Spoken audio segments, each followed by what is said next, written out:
Hi there, my name is Jordan Lee Smith, and I am one half of Score Talk, the musical theatrecast album commentary series curated by myself and musical director Adam Hoskins. What you are about to hear is the interview portion of our first episode, in which we listened to the score of Ragtime, the original Broadway cast album, in which we commented on it and shared our thoughts and started conversations with those who took part in the Zoom chat. And this, what you are about to hear, is the little interview that we did at the end with the show's composer, Stephen Flaherty. I hope you enjoy it. So we're absolutely thrilled to have you, Stephen. It's Adam here, and we've listened to the whole record, which we planned to do some time ago. I said because it's we think it's a masterwork. I'm not trying to just be a sycophant. We think it's an amazing piece, but actually by accident, but of course no accident really, it's taken on some even more extreme pertinence with the actions in the last few weeks in America. Absolutely. Unfortunately, that is the case. And, if you think of the show, we began writing, Lynn Ahrens, myself, and Terrence McNally, we began writing Ragtime in, I think it was the fall of '94. We were really in earnest, writing. And we weren't that far off the Rodney King incident, which was '91. So that was still very much in the zeitgeist and, in the air and in a lot of people's hearts and minds. And, here we are 2020, and we've had this week, so I think this is a time to reflect, and obviously these themes have not, improved, so here we are. Yeah. We are still reaching that day. Right. I mean, I think for a lot of us, especially listening through to some of the more dramatic moments of the score, I said there was real pertinence in Lynn Ahrens' lyrics. Yeah, this will happen again and again and again, and that was one of the very first songs that we wrote for the score. I don't know if Jordan told you or not, but we had to audition to get the job to write the score of Ragtime.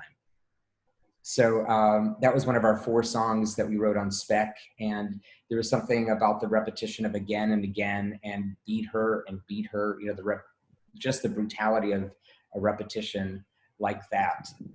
It was very powerful. Can I ask you, Stephen, what was your working relationship like with your orchestrator, Bill Brown, and how involved were you in creating the arrangements for the show? We spent 2.5 to 3 years side by side with our elbows touching. I had admired Bill Brown's work for years, but I had never worked with him. It was an interesting thing. I think the first bit of his work that I was aware of was he had done a symphonic arrangement of Pacific Overtures, the Sondheim score. Wow. And it was spectacular, and just all the colors and the nuance, and so he was somebody that was very much on my radar. But we had not worked together. I had worked with other orchestrators. I'd worked with Doug Besterman, Michael Starobin, and the reason we wound up being paired together, it was actually like a blind date. Our producer of Ragtime, Garth Drabinsky, said, this is the guy that's going to write the orchestrations. And, we had never even met or had a conversation or talked about it. And as fate would have it, we were writing the score of the film Anastasia at the same time that we were writing Ragtime. So our orchestrator for that project was unavailable for one of our recording dates. So I said to Bill, I said, do you want to do this? And I brought him onto it. He orchestrated 2 of the Anastasia songs. And that was actually the first time that we had an opportunity to work together. So we were in front of a big 65-piece orchestra, and it was like a blind date, and he and I just hit it off. It's hard to describe he just has the biggest spirit and the biggest heart. And he had a rule. He said, unless the hairs on my arm stand up whenever I hear a passage of music played, then if that does not happen, we are not doing our jobs, because it needs to be visceral, And Mm. so there were a couple of times during Ragtime when a passage would go by and he'd like punch me and he'd go like this and hold up his arm and you could see that we're standing up. But we spent days and nights and weeks and months and years together. And I felt that I was learning so much just by being in his presence. And it was an honor. And we had so many great adventures together too. He was an amazing person. Amazing. You note that you had 4 songs for your audition. Mm-hmm. Did any of those 4 songs not make the final score as such? Well, three of the 4 are in the score. Ragtime, which is our opening number, we did a version of that. It was quite different, but basically the tune, the shape, the structure, all of that was in the very first demo. Till we reached that day, which was the closing of Act 1. It's virtually note for note on that demo what we currently have in the show. And then we wrote a version of Gliding, which is the song that Tata sings to his daughter. And then the 4th song was a song called You Don't Know. And it was sung by Evelyn Nesbit to the sleeping younger brother after they had made love, which is a big plot point in the novel. And actually, she and some of the other celebrity characters changed a lot in the creation of the show. So that song sort of flew out the window when that plot point flew out the window. But basically, the short of that song was it was sort of a naughty ragtime jazz baby kind of a number, and it's basically I could never love you because you don't abuse me. So it's like it was a rather twisted song from Evelyn. David Loud, the music director and conductor on the Broadway production, he shared with us a page from his unpublished memoir. Oh, it's good. We shared it with the group. He gave us permission to share it. It's so great. But what he says is so interesting about the producer Garth, and he said there were these note sessions that were quite angry and visceral, and he would be going, "No, this is my show." And is that? Well, you know. I mean, Garth is to say the very least. He is a very complicated individual, and I've never seen anybody love musical theater or care about it as much as he did. He was so micromanaging at all times. Like he would walk through one of his theaters. They owned 2 theaters in Toronto, which is where the company was based. So he would walk through, he would see a candy bar wrapper on the floor and he would bend over and pick it up himself. And then I would get these crazy facts that would come in the middle of the night with one word scrawled on the fax. This is the day of faxes. And it would say balalaika. There would be no explanation. It would just say balalaika. And I would have to understand what that meant. And he said, I had just seen the documentary on the Eastern European immigrants and they had balalaikas all through it. And I think we need balalaika in our kit. So, I mean, he was constantly coming up with ideas. That said, his note giving could be so in your face and so intense that we had to find a way to, I don't want to say set guidelines, but maybe set guidelines about how to give and take notes, because some of them, I remember the first time I had a set of notes from him, it was 7:30 in the morning at a Starbucks, and it was such an onslaught that I broke immediately into a red rash that was like a crescent along my neck and across. And I thought I'm not going to survive the next 4 years unless there's some way that we can find a way to work together, And I think the turning point for us came whenever I said, I can learn as much about what it is that you do like about what I'm doing rather than what you don't like. And and that actually stopped him in his tracks. And he said, well, right there, this section, I love that. And I love this part. And we need more of that. And, it became a way that we could talk about it, and then it developed over time that he wanted to hear this new section in the Morgan Library, where it's Colt House in Booker T, Washington. And both of my collaborators were out of town, and it's a duet with counter lines. And I said, I can't present this. I said, You know, my collaborators are away. It's counterlines. I can't sing two parts at one time. This doesn't make any sense. I cannot do it. And he's forced me to come to the office. And I said, okay, I'll play this for you, but you have to be one of the characters.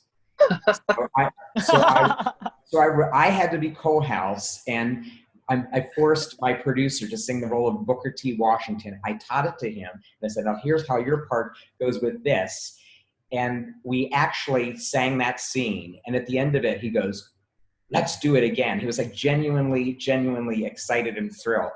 And I thought, wow, I never in my years have seen that, where the producer of my show actually jumped in the waters. But I figured, I'm not going to do this by myself. I'm going to challenge you, and we'll see where this goes, and that's where it went.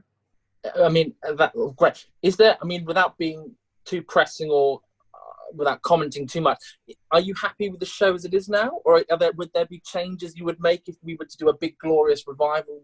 Is there anything that you still go, well, just don't, Well, it's an interesting thing. One of the things I like about theater is it's never set. There's no such thing as final cut in the theater. It's this ongoing, living, breathing art form. And depending on when the piece is performed, it's a totally different piece each time, just because of the times we're living in at that moment, or a director's ideas, or an actor's take. I think Ragtime, it's really vital. I don't think any show is ever completed. I don't even think Showboat was completed, was it? There's so many versions of Showboat. There's so many versions of Candide. I know with Ragtime, the one moment that kept evolving was a song in Act 2 called "He Wanted to Say," and it started out as a song on our concept record that was like 4.5 minutes long. And then we whittled it down to 2.5 or 3.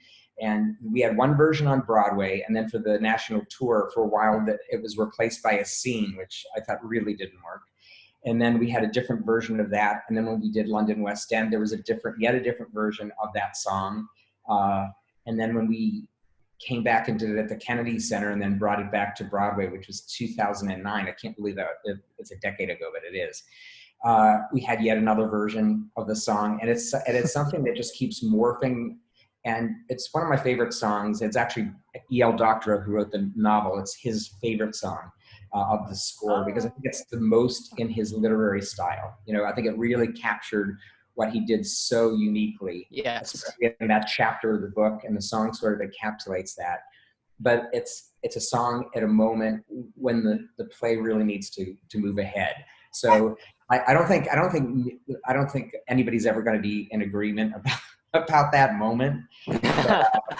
And for when we brought it back in 2009, our producers said the show is too long, you have to trim it. So that was a very hard one to do, because the show originally was pushing 3 hours, and occasionally it would go over 3 hours, when we were doing it in Toronto before we came to Broadway. And these producers wanted it to be 2.5 hours. And I just knew it would never be able to be contained in that small of a bag. We just would not be able to do it. So we did many smaller internal cuts throughout the show. And do I think it made the show stronger? Not necessarily. I think it moved the action along. A lot of the underscore that we used in Morgan Library, our director wanted to try it without that, because it was originally felt like an opera scene, and this she wanted to do much grittier and much sort of real time. So I said, you know what, go with your impulses, and then I'll come back in and see if we're missing it or if we need to add something back. And it was just a different way to approach it. It was much more naturalistic. So all of these things are good, and I don't. A lot of the a lot of the performances in this show and the songs, we attributed them to the original cast a lot. There are a lot of fantastic performances on that cast album. Are there any roles or songs or anything that you had an actor or actress in mind already? Did you write any of those songs for those people? Well, you know, it's an interesting thing. Yeah, the answer is yes. I mean, just in a sentence, yes. Our very first reading that we did, which must have been, I think it must have been 95, probably 95. Yeah, because we began working in fall of 94, and it seemed that every 6 months we would have a draft. So that's actually very, very fast writing, considering that the show was like so monumental. I mean, it was so, there was so much of it, you know. So it was like doing a sprint over a long distance course. So we, every 6 months we would do a reading and then another reading, and then we did a 5-week workshop, and then we went into production. So it was quite fast. But right from the get-go, we knew that Brian Stokes Mitchell, we wanted him to be our Coal House. And I had met him socially. There was a program at a church in New York City called Arts and Artists at St. Paul's. And the gentleman who was organizing that, he said, I want you to, he would pair up songwriters with singers. He said, I think that Brian Mitchell, he was before he had a Stokes in his name. He said, I think that you and Brian Mitchell should meet, and I think he should do a song of yours, and that would be great. So Stokes wound up singing a song of mine from a different show that had yet not been produced in New York, from a show called The Glorious Ones. He sang a song called I Was Here. And I just thought the voice was so spectacular, and he was an amazing actor, and he was so powerful. And at the time, I was writing the role of Coal House more in a tenor range, actually. And he has this glorious, low, rich baritone that's like this amazing part of his voice. And I just thought, well, this should live. So I totally changed where I was writing and where I was vocally placing that character, just because I began to think of him as the character, you know. And this is before we had even done a reading, you know. So he wound up being Coal House, and every single reading, the workshop, Toronto, the American premiere, which was oddly in Los Angeles, it was not in New York, and then Broadway. And so each version of the show, he came with it. He was part of it. And for the first reading, we also were lucky enough to have Audra McDonald as Sarah. And so there was really little that was written for the character of Sarah. If you've read the novel or if you've seen the film, she's virtually a silent character. She has virtually nothing, no speech, you know, in the play. So for the first reading, she had that little half of Wheels of a Dream, and she had the short section that happens towards the end of the act, which I personally find heartbreaking, which is called President. And that was the entire score for Sarah.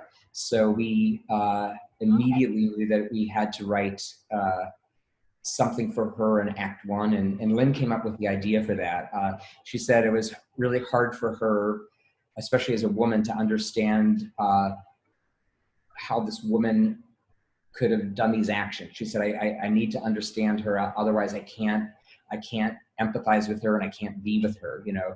And so we thought, well, who would she sing it to? And then we realized the scene partner was the baby, you know, was the infant in her arms. And so Your Daddy's Son, we wrote it in an afternoon. And the entire vocal approach was all because of Audra, because that was her voice. I had never written for, you know, sort of that kind of soaring soprano voice before. And so we wrote it for Audra. She sight reads, so we immediately showed it to her. She read it down, you know, like in the movies we had it, and it was amazing. And then the Act Two song, Sarah Brown Eyes, that came later when we were in rehearsal for the premiere up in Toronto. And we felt that she needed to reappear, and, you know, so that took a while to figure out how that would be.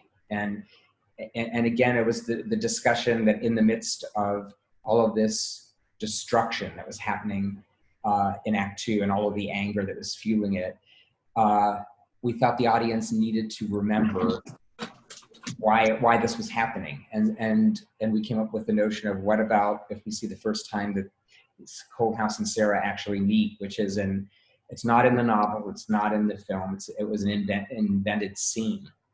And it also provided variety and a totally different moment in the midst of this, you know.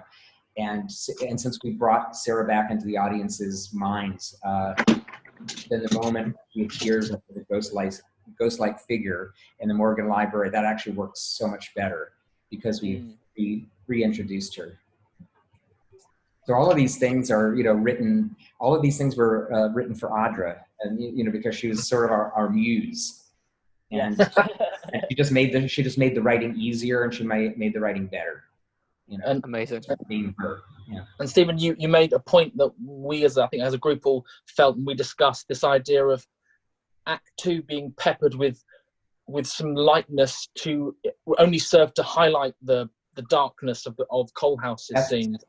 That's right. Actually, one of the earlier songs that we wrote for Act 2 was called "What a Game," and it's a diversion. It's a baseball scene between father and the little boy, and it makes this horrible point about a different kind of racism, really, and also prejudice. And if you look at the lyrics, they're actually they're shocking, so it's a shocking lyric done to a fun, jaunty tune. And there's something about when you put those two together that you're still making a point, but yet at the same time, it's not this driving kind of music that happens right before it and happens right after it. And our beloved collaborator, Terrence McCauley, who, we miss him every day. He didn't get the song. He didn't understand it. He thought it was going to be a much grittier song. If you read the passage in the novel, it talks about the blood and the stains on the baseball uniforms. I think he thought it was going to be much more gritty and in your face. And at the same time, I thought it was being gritty. And but he didn't go with it. So anyhow, the way we were working at that period of time is our director, Frank Galati, who was he lives in Chicago. He was living in Chicago at the time. He would come to New York when we'd have a batch of songs, and we'd present him with the songs and with the scenes and play through the material and discuss it. And at that point, I think we had played him maybe 4 or 5 new songs. And he said, "Oh, these are wonderful." He was like really excited. He said, "So are there any more?" And Lynn and Terrence said, "No, there aren't." And I said, "Actually, yes, there is," because I felt so badly for our baseball song, and I thought, okay, this is probably not going to make it into the show, but this song deserves its day in court, and it needs it needs to be heard, and then we can throw it out, or we can discuss it, or we can try a different approach. But I think our song, and I said, yes, there actually is one more song. And Lynn gave me this look like, because it was sort of, but there was not a unified front. Let me say that. So we played the song, and Frank said, I think it's genius. He said, because it allows you to blow off steam for the audience, but it's still making a point, and it's satirical in a way that Crime of the Century is, and it performs a similar function in Act 1. And he says, and then we're right back into the drama of the town being burned down. And so we decided that we would try it in context before killing the song, because it was still very mixed, opinions about it. And we found that when we did it in context, that it really worked, and it actually served a big function in Act 2. And so, and same thing with Atlantic City, which is really about a marriage breaking up or, coming to shreds. And, you could do it and about racism too, and you could do the ragtime sound of Irving Berlin, which they called Irving Berlin, I believe the king of ragtime, and it was a very white homogenized, not edgy and not authentic version of ragtime. And I thought that could be really cool as a composer to have like a Harlem style of ragtime for the Coalhouse scenes, and then try to do this very antiseptic, white Tin Pan Alley version to, show that in higher relief. So that actually did so many different things, that scene. We said what in a dramaturgical way, what is so upsetting is that you really have to buy into Sarah and Coalhouse and Wheels of a Dream. You really have to buy into the fact that they truly believe that this country has, and it's in the storytelling, and then of course the genuine heartbreak of of Sarah and her earnestness of saying, I'm going to speak to the president. He'll listen to me because you've had something wrong's happened to us, and he'll listen because that's justice. And then another line, which actually I've only just noticed today, was when younger brother says there were guns firing, or there were guns going off. It's almost as if, well, they were just going off. And then when suddenly Sarah has a gun, it's suddenly, oh, she's got a gun. She's going to, and I wasn't sure if I was reading into that, but it just felt like. Well, no, she doesn't have a gun. No, I mean, that's in the novel is she raises her arm, and somebody says, you know, I mean, that whole part, it just breaks my heart. It's hard for me to talk about this part of the show because it's, you know, we have a maniac leading the United States right now, and you know, you should be looking up to that person for leadership. And I don't know if you saw the video that Dwayne Johnson did, I guess yesterday, in light of this week. If you haven't, you should. It was about where is our leader. You know, it was very moving to me, and it sort of centers what that part of the show is. But it's heartbreaking, and it's even more heartbreaking, you know, this week. I probably speak on behalf of all of us. You know, it was powerful listening. You know, and it was, you know. So with the construction of the material, you know, what was your what I mean is, did you engage with the company? Did you engage with the actors in talking about tone, and you know, because especially absolutely. Like, well, our director Frank Galati, he's very much ensemble related. He's from the Steppenwolf Company in Chicago, and previously on Broadway he had done The Grapes of Wrath, the Steinbeck novel, which he adapted for the stage, and he also directed it.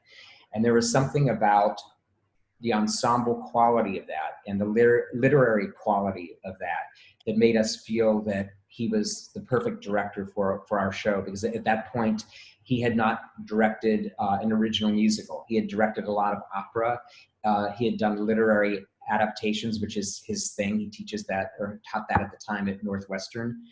But he had not directed a musical. And to watch him interface with our ensemble, especially the Harlem ensemble, because the novel, that you spend a lot of time with the people in New Rochelle, and you spend a lot of time with the immigrant stories. But the Harlem story, Coal House doesn't exist until, I believe it's at page 136, whenever he appears at Mother's door and knocks on the door. So the entire history of that culture, of that world, of this human being is non-existent in the novel until he is seen by a white woman, you know? And so clearly our actors felt, you know, and they were, and rightfully so, that we needed to weigh this group of people and portray them in a dignified and detailed way. It was not in the novel, and it was really not in the film. And so that was one of the big things. And Frank encouraged everybody to talk about their feelings, to talk about their personal stories, to talk about their family stories, to create full-fledged characters, because it was part of a mission of ours, because, you know, this was a show being written in the 1990s, and it wasn't Showboat that was written, you know, in the beginning of the century. It was written towards the end of the century. And so we wanted to make sure that everybody, you know, was heard. So there were a lot of like interactive workshops. You know, and a colleague of mine was in the London production of the early 2000s, which was quite a departure from the big glitzy glorious Broadway production. He played Willie Conklin, and he said actually though how difficult he found to play that role with people he respected, and of course he knows that that's the character, that's the writing, and it's there for a reason, but as a human, you know, to feel that language that has to come out of his mouth. And well, it's a really tricky part, and in general we would find that we would have to cast against type in that part, like, and historically, there have been like wonderful, amiable, loving actors playing that role of that racist character, you know, just to make him bearable, frankly, you know. Yeah, I had actually, in my years since, I had met a man in Sag Harbor where we had a home for a while, and his name was Ted Conklin, and his family was from New Rochelle, and they were the firemen. So needless to say, Wow. he was not thrilled with the portrayal of his family in our show. Wow. We talked about that over a drink. Yeah, but yeah.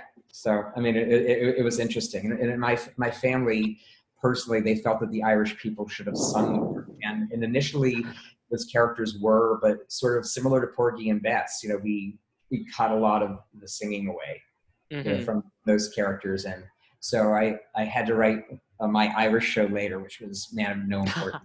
Yes. Yes. Also orchestrated by Darling Bill. Well, but Bill and his protege Chris Yonke.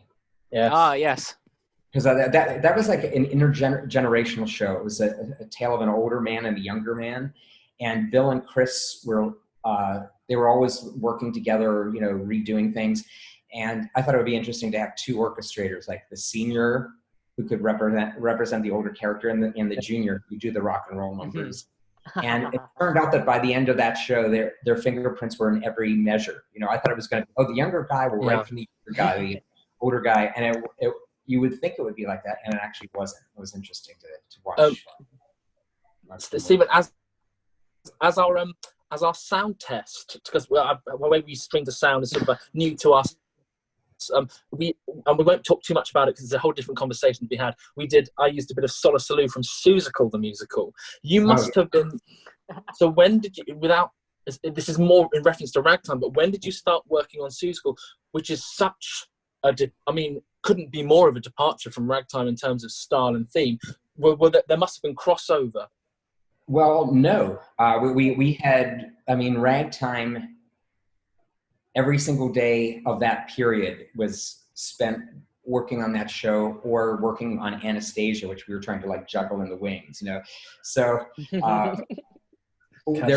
we had not started a new project until we had finished this, because there was no room, there was no headspace, you know, no time. So Seussical, actually the rights to the Dr. Seuss books, it was the same producing organization. They had gotten these rights, and I thought, in response to Ragtime, where our leading man is shot in the final scene every night, you know, for 2.5 to 3 years, I thought, you know, it might be helpful and healthy to be a little more playful. And I actually was very excited about the project. Lynn was less so.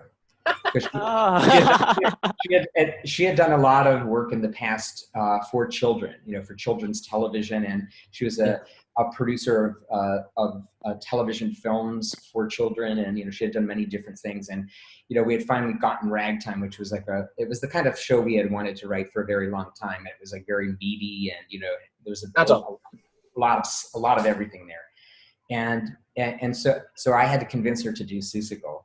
And actually, the interesting thing was trying to find plot, because there's really interesting stylistic stuff, and certainly the language of Dr. Seuss is interesting, and it needs to be spoken to really, and sung to be really appreciated. But the idea that we would take different stories and different characters and try to make them meet where they had not in the books themselves, in a weird way, it became a multi-story piece like Seussical. And also, if you think about it, the final scene of Ragtime is a family that is made out of the parts of many different groups of people, you know, which is sort of America becoming this one family that has, you know, a little Caucasian boy, an African American child, a child of Eastern European Jewish immigrants. And Seussical, we wind up with a nuclear family, which is the Who's, and we wind up with a new kind of family, which is Horton, a bird, and an elephant bird, and they all have something to contribute to that relationship and to that family. And my favorite lyric by Lynn is, "You teach him earth, and I will teach him sky," and they all have different things to contribute to that new life. So I like that, you know. But yeah, that was it. A lot of what we do is based on what we've just done, and I thought it would be great to make a left turn, do something different. Yeah, 100%. Of course, you have such an endearing partnership with Lynn, and I struggle to think of another pair of writers, at least in the last decade or so, who have always worked with each other and often never go to another. How did you find Lynn? I found her in the first months of moving to New York City. I was 22, you know, and I was in the a workshop for music theater called the BMI Workshop. And at that time, I had come to the city and I was writing book music and lyrics. I was writing everything myself, mostly by default, because having come from the Midwest, there was nobody else that was interested in this. It was just sort of like me, you know. And so by default, I learned how to write everything. And Lynn had come there, and she was at the time writing music and lyrics, but she was interested in collaboration because she felt that she knew 4 good chords, and she thought beyond that, you know, I mean, she said that, but she has a great musical ear and a great gift for melody and for a memorable, you know, shape, you know, sequence of notes. But she was looking for people to collaborate with, and I waited till the very final class to ask her if she wanted to write a song with me, and we both worked in completely different ways. But that was the thing that was interesting, you know, because she was very much from the improv world. You know, in our first session together, she said, "Okay, make something up," and I realized I had not made something up in front of another human being ever in my life. You know, I was used to like sequestering myself and, you know, like a monk, you know, and I had never created, and you know, and it really like blew the lid off of my way of writing. And I think it took us a while to figure out how we could work together, you know, but we knew that we enjoyed one another's company and process, and so we set out to write a show, and then that led to another, and then that led to another. Here we are. So, well, thank you so much, Stephen, for joining us. Thanks for having me. Thank you very much. I said, thank you. So we've listened to Ragtime, which we think, I think collectively we all agree was, you know, I don't use the word lightly, but I think it is this sort of 20th century masterwork. You know, the scale of the piece and the work and its pertinence, and also just the quality of the artistry. You know, with your work, with Lynn's, with Bill Bronze, and of course these singers who, of course, they were already well-known and celebrated actors, but actually I think have taken this sort of legendary status, and I think a lot of that does come down to their work in Ragtime. You know, well, you know, it was an interesting thing. I should just put this as like a final idea. Yeah.